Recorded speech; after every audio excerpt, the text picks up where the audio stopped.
Welcome to the Living Aware Parenting podcast.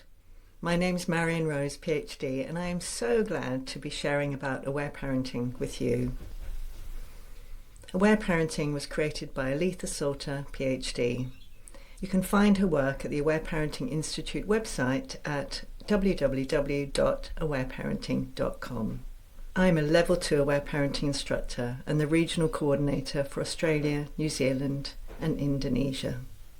I've been an aware parenting instructor since 2005, and I've been practicing aware parenting since my daughter, the first of my two children, was a baby in 2002.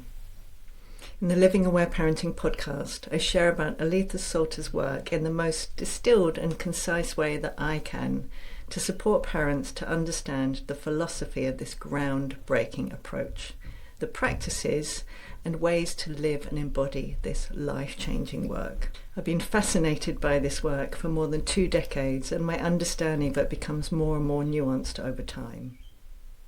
I am so willing for this podcast to bring you even more clarity, compassion and deep care in your own unique journey.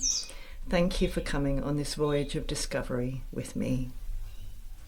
Hello again, lovely you. I still haven't had the cry I was going to have if you were listening to that last episode, but at least that last one, the audio worked. So I'm feeling happy, and I'm glad to be showing this next one.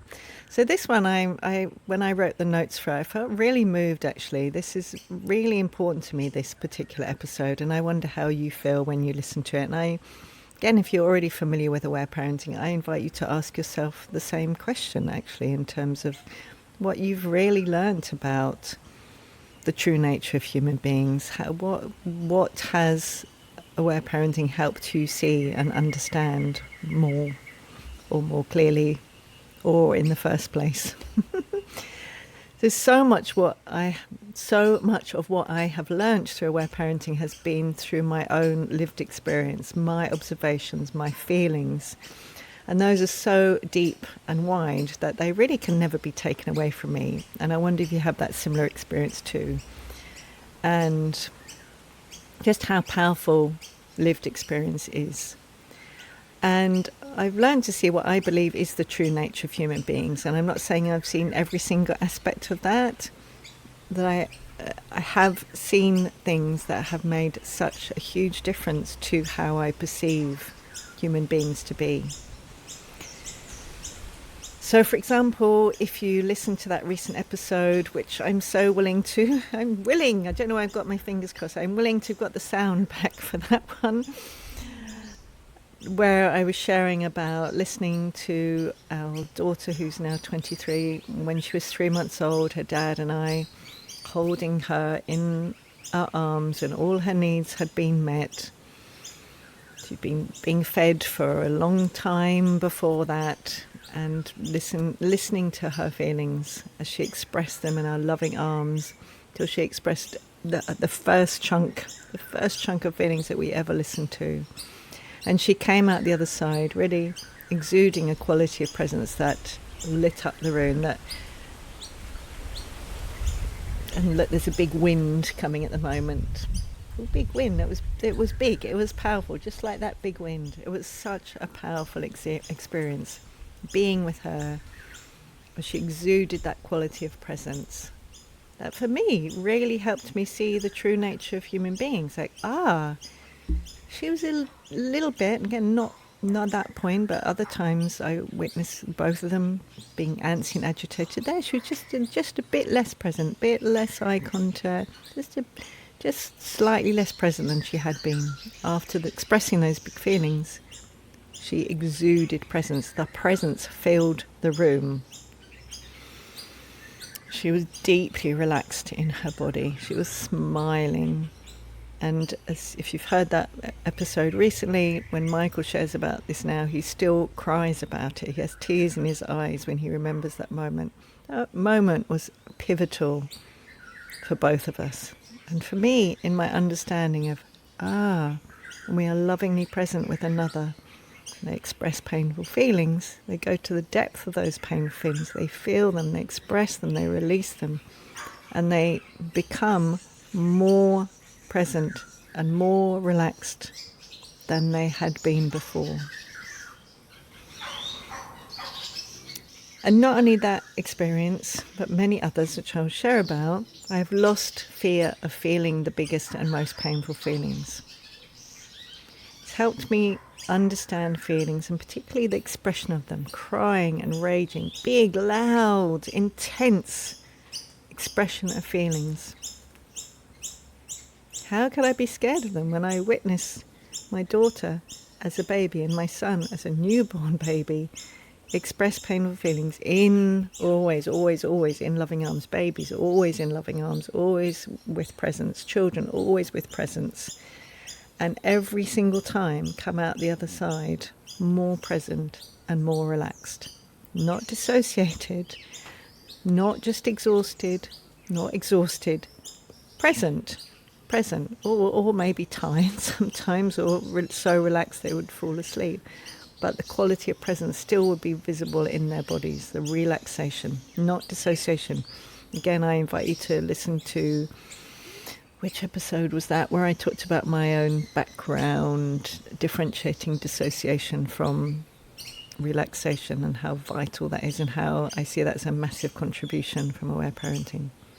So basically, I have witnessed this. I have been present with my children thousands of times over the past 23 years, in both of them, lots of times when they were babies and younger children, and less often as they got older and older. But still, even in more recent years, when they've been, I'm thinking about you might have heard me share the story of last year, when our beloved Feather suddenly departed, and the huge amount of crying that happened. To be able to welcome that, to welcome it. And those times, and again, I still remember so many of them, being with my children, holding them, being with them. And they felt and expressed their deepest, their rawest, their most painful feelings. And I was right there with them in the depth of that expression, right along beside them, in that satisfaction of true, like I'm thinking about in the word intimacy, into me see, like really, really seeing the depth of pain in another, as well as the depth of joy, which is also aware parenting, particularly touch and play, but here I'm talking about painful feelings, and where through simply being lovingly present with them for as long as they needed, and they might have had waves of feelings, they would come out the other side expressing that whole chunk of feelings. And that's important, because I also experienced if I prevented that process from completing, they would still be in them, like we would do if we're sharing a really painful story and sharing it with a friend, and their friend suddenly says, "Oh, I'm going to go now," and we're halfway in the story. Well, what's going to happen? We're probably going to be dreaming about it. We'll probably be waking up 10 times at night thinking about it. We'll probably be saying to their friend, "I want to share the rest of the story with you," or anyone that we feel safe, we experience being safe with, completing the sharing of the story. So I've witnessed that too. I've witnessed thousands of times them coming to a completion in their own timing, as the feelings moved to the end, and they came out the other side the most deeply relaxed ever. I mean, I thought I knew relaxation until I'd witnessed this happen thousands of times, and that's the quality of relaxation in the muscles. And again, it's not tiredness. People can be tired, the body's kind of floppy, but deeply tense. This is true relaxation, complete presence, the opposite of dissociation. And muscles relaxed, but responsive. So again, I really, really understand the difference between, that's what I learnt through experience, the difference between dissociation, which in our culture is often we are not taught to see what dissociation is. And in so many cases, what's seen as relaxation is actually dissociation. What's seen as calming down is actually dissociation. Again, we need dissociation. Oh, that's Michael phoning. I will just quickly answer him and I'll be right back.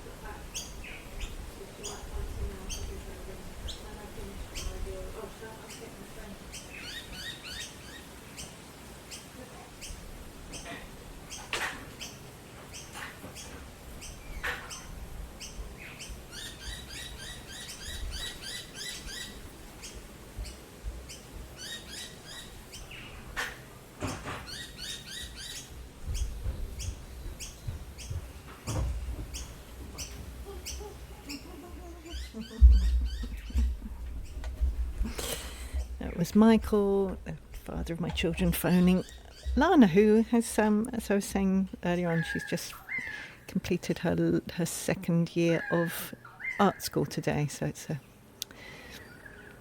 what's the word? It's a something day, a celebratory day. I'm not thinking of the word.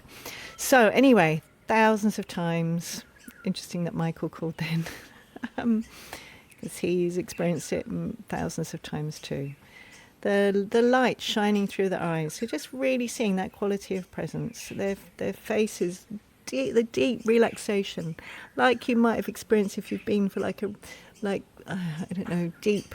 I've never had a facial, but I've had kind of face massage and various different body work things done on my face. Maybe that quality of relaxation. Although for me, it's a different quality of relaxation when the tension is released naturally by us.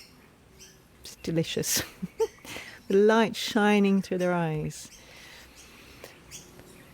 Of course, after one experience of that, but after thousands of experiences of that, it's helped remove all traces of fear, of crying and raging, of grief and rage, of the most painful places in us. I deeply trust that, of course, with emotional safety, with enough emotional safety, which of course is a foundation of aware parenting. If you're familiar with it, it's called the balance of attention. So the whole point is when someone experiences being safe in the present, they can then revisit the past and feel and express those feelings in ways that bring deep healing. If someone's crying on their own, if a baby's crying on their own, or a child's crying on their own, or an adult's crying on their own, and they haven't yet a sense of presence within them, that's very different and will often lead to more dissociation. And again, dissociation, we need it. We've needed it many times. I deeply value dissociation as a really important thing. And I also have seen the beauty of what happens when the biggest, most intensest feelings are felt and expressed in loving presence of someone with whom we experience being deeply safe. And in this case, my lovelies with me and their dad. People could tell me 1,000,000 times that children need to be taught to calm down, in inverted commas, or emotionally regulate, in inverted commas, and that cannot override the thousands of experiences I've had of being with my babies and children and teens and witnessing them feeling the most intense feelings that they have and coming out the other side feeling deeply relaxed, and how that affects their behaviour, their sleep, their cooperation, their happiness, their smiling, their ability to concentrate very, very palpably. And again, through experience, like seeing what happens when their feelings accumulate in their bodies a bit, how it changes those things, what happens again when the feelings are released. Many years of lived experience have taught me that about human beings and about feelings. Thank you, Aware Parenting, thank you, Alita Salter. I've also learned to trust the innate wisdom of babies, children, teens and humans. Whether that's watching them listen to their bodies in relation to food. And yeah, I've seen so much incredible wisdom. I'm thinking about Sonny and his relationship with his feet and staying deeply connected with those. If you're interested in that, I shared in detail on my Marion Rose podcast about my journey with barefoot shoes and how Sonny helped me with that. My children have helped me to even more deeply trust the innate wisdom of our bodies. I already was on that journey. They sped it up times 50 and they helped me see all the places in which I wasn't yet doing that. I've seen them listen to their bodies. Oh, and by the way, the crying thing, not only with my children, but working with thousands of parents over 20 years. Lived evidence, experienced evidence, witnessed evidence. So back to this, trust. I've observed them follow their callings, being unwilling to be coerced into doing things they don't want to do, really listening to themselves. Oh my gosh, or simply telling me what they're willing and not willing to do. Really deeply connected to that. In general, children brought up with aware parenting, with these practices, they might be often really willing to cooperate when they're willing to cooperate. But in general, they're really not willing to be coerced. They're cooperative but not compliant. I think Aletha terms it that way. Not compliant. In other words, they haven't needed to do things because they're scared of what will happen if they don't. They're being supported to listen to themselves and be cooperative more of the time because they're feeling relaxed. And innately, we have an innate desire to connect and cooperate and contribute, which I used to call the 3 C's. And the more their needs are met, the more their feelings are heard, the more they naturally do that. So again, this is all part of it. I've really learnt these innate, all these things that are innate in children. The innate, I didn't even write this in my notes. Innate non-violence. There's a whole topic we could talk about for hours.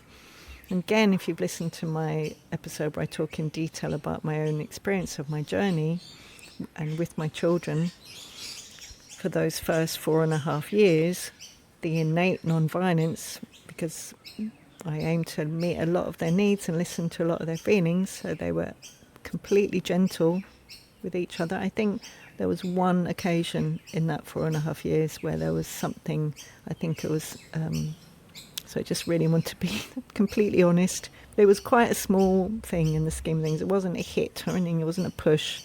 I think it was maybe taking something from the other's hands or something one time. I remember there was once. And then, after Sonny experienced a big trauma of his dad and I separating, all that went with that, and all my feelings and all the things, he started head-butting and hitting. And that went on for a very long time. And yes, you could say, well, correlation, you can never tell causation really unless it's a double-blind study, and that wasn't. But again, I'm pretty clear that that was the cause.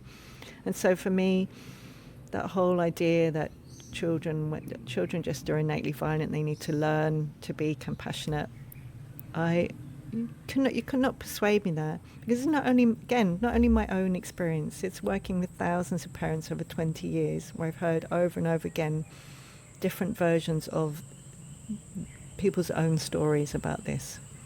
And actually what happens when we really focus on, particularly on, yes, meeting needs, but generally with hitting, child's in fight or flight, they are not experiencing being safe, and so often that's because of a lot of accumulated feelings. And more feelings are expressed, again, just as I was talking, big, loud, intense raging and crying. Often the aggression reduces and can return to nothing, which is what happened with Sonny. He did go back to being completely non-violent. So these are radically different perceptions of human beings, aren't they? So still in the mainstream, I would say, what would you say? I'd love to hear what your thoughts are. I would say, in general, the mainstream idea is, listen to some feelings. Some feelings are, I'm going to use the word acceptable because I would see that as a cultural word, and safe, but not too big. And actually, not only not too sad and not too angry, but also not too happy. Not too excited, just this little range of feelings that are somewhat welcomed in this culture, very narrow band. And the idea that various different models, which again I've written lots of stuff about, different interpretations of what's happening if a child's crying or raging. There's lots of different maps. There's the moral map that was around for a long time, that children are innately evil or bad or sinful, and they've got the devil inside them when they're raging. That was a whole paradigm belief. And then there was more like the behaviourist model, which is kind of a more subtle version of that, which is you just need to kind of train it out of them. It's just behaviour, just got to get rid of it, particularly punishments. Punish them enough and they'll stop. Or the more modern, apparently modern ones, which are, the idea that they just they have an immature, what's it called? An immature frontal cortex type of model that's just, that they can't stop themselves from hitting, or it's just, it's just young children, what they do. That's still a very common map and model, isn't it? And again, I have so much experience of the opposite of that, of many, many, many, many, many, many, many children who do not ever once hit, and many children who, like suddenly don't hit and until they experience a trauma, and then they've got more accumulated feelings, or vice versa, children who do hit and then the parents find out about aware parenting and they dive in deep with that, and the child stops hitting, not through punishments and rewards, not through telling the child that hitting hurts, but through these practices that support children to return to their innate non-violence. So again, that is another thing that I just know in my bones.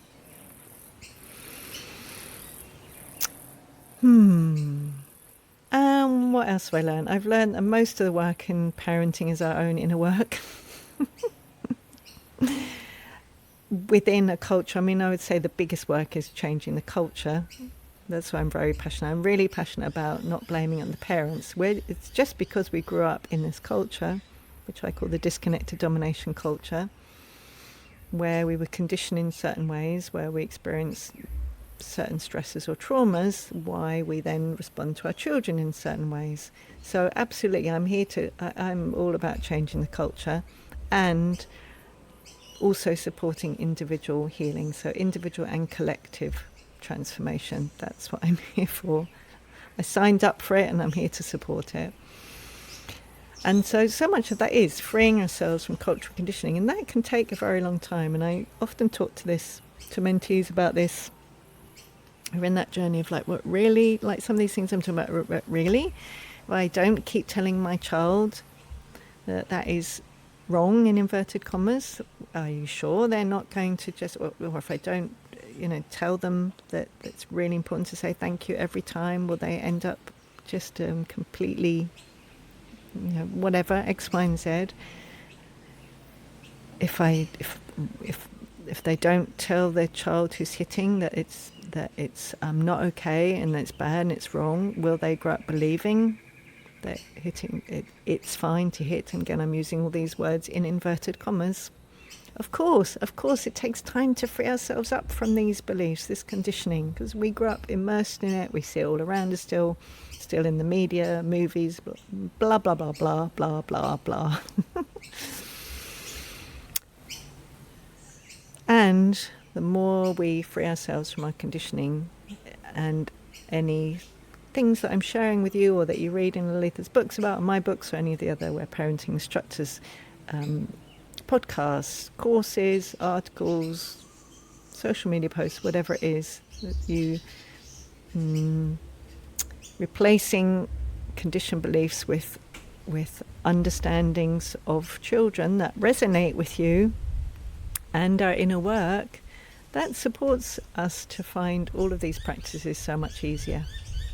So we can more easily practice the 3 core aspects of aware parenting, which I shared earlier on in the first series. Connection, so innate in us. The second aspect, non-punitive discipline. In other words, finding out what the real cause is of a child's behaviour and responding to that real cause without harshness, without rewards, tending to the real cause. And the third aspect, which is protecting them from stress and trauma wherever possible, and then supporting them to heal from that through their innate wisdom. They know how to do it. Most of the time, it's us and our conditioning and our unhealed hurts that get in the way of those innate processes. And so much compassion to all of us, including myself. That's often really hard to stopping them from healing. So often we're actually preventing them from healing. You probably heard me say many times, for example, babies are not fighting sleep. It's us most of the time who are fighting their innate what I call their relaxation response, not an aware parenting term, just a short version of saying that they know how to release stress and trauma when they're tired in order for them to sleep more easily. So much of this work is actually about us, because babies and children come into the world with innately wise bodies that know all the things. They know how to heal. They know how to choose food and how much food that is most beneficial for them. They know how to learn. They know all of the innate things that their bodies know. It's just we're often overriding that because we live in a culture that is set on, number one,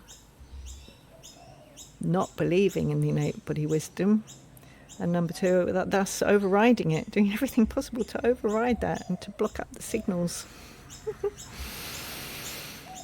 So, there you go. In learning to trust my child's innate wisdom, and my children's innate wisdom, I started reading and then I read child, but it actually says children. In learning to trust my children's innate wisdom, I have learned to trust my own. And I pass that trust on to my mentees and anyone who would like to receive it. I trust their wisdom. I trust their timing. I trust that they know what they need in taking their own next steps of becoming more deeply connected with themselves, healing from past hurts, and being more free, basically. So I love supporting my mentees, course participants, whoever would like to really experience that sense, because I know for me, when we're trusted in these ways and we start to breathe it in and internalize it, whew, it's very yummy. And as I say, I've seen all of these things replicated, and many more, replicated thousands of times in families. Parents who've done my courses, who've done mentoring with me, seeing that babies and children know innately how to sleep restfully and peacefully and relaxedly. They know innately how to cooperate. They know innately how to contribute. They know innately how to concentrate. They know innately how to be deeply present, and so many more things. To be innately non-violent. So much of it is our own inner work to tend to our thoughts and tend to our feelings and tend to our needs so that we can do this more of the time. So much about the presence and the relaxation. And to me, so much of aware parenting really comes down to that, presence and relaxation. And the effects of aware parenting is so often presence and relaxation. That we innately know how to be deeply connected with ourselves, our needs, our interests, our lives, and what brings healing. And when we observe that in our children, we learn to re-find that in ourselves. So that's been my journey. I wonder how yours has been. I'm sending you so much love to you wherever you are in your aware parenting journey. This might be the first episode you've ever listened to, or the second or the fifth. You might have been doing it for decades. You might be an aware parenting instructor. Wherever you are in your journey, I wonder whether any of this resonates with you. I wonder what you've learned. I wonder what you've really learned in your bones. That 5 research studies or 5 books about the opposite. You just not willing. I'm willing to learn new things, more nuances, more things that add to this. But I would not be willing to believe, for example, that babies. It's very beneficial for babies to have long periods of separation from their parents. Whatever you tell me, I'm not going to believe it. So I think that's the thing, isn't it? It's like having enough experience to really come to a deep knowing because we've observed it enough, and also to be open-minded, to be open to learning more. I trust that we will learn more. I trust that there will be many things that I learn that I didn't know, and I'm really willing for that. I'm really willing for that. And I am so incredibly grateful to Aletha Salter for the incredible gift that is aware parenting, because without her books and her presence and her workshops and this work, I would not had. I do not believe that I would have had those experiences that I've had. They have transformed my understanding of the true nature of human beings. And I'm so open to understanding more, and I'm so grateful for what I do know. I'm sending you lots of love. Thank you for listening or watching, and I will see you in the next episode. Thank you so much for listening to or watching this episode. I'm so willing for you to have found it helpful. If you'd like further resources, here is a summary of the details. You can find the full information in the show notes. I do have another podcast, the Marion Rose podcast, where I talk about all my other interests and offerings. It includes the Marion method work, which consists of reparenting as well as what I call reculturing, which includes reclaiming our yeses and nos, getting free from what I call disconnected domination culture conditioning, such as guilt and coercion, and lots more. As of September 2025, Aletha Salter PhD has 7 published books, which you can find on her website, which is awareparenting.com/books.htm. And as of September 2025, I have 4 solo published books for parents and 2 for children, with more coming soon. You can also find out about those on my website, which is marionrose.net/books. In the show notes, I also share links for my free and paid online courses, one-to-one mentoring, and social media. I also give information about becoming an aware parenting instructor in my region and finding other aware parenting instructors to work with. See you in the next episode.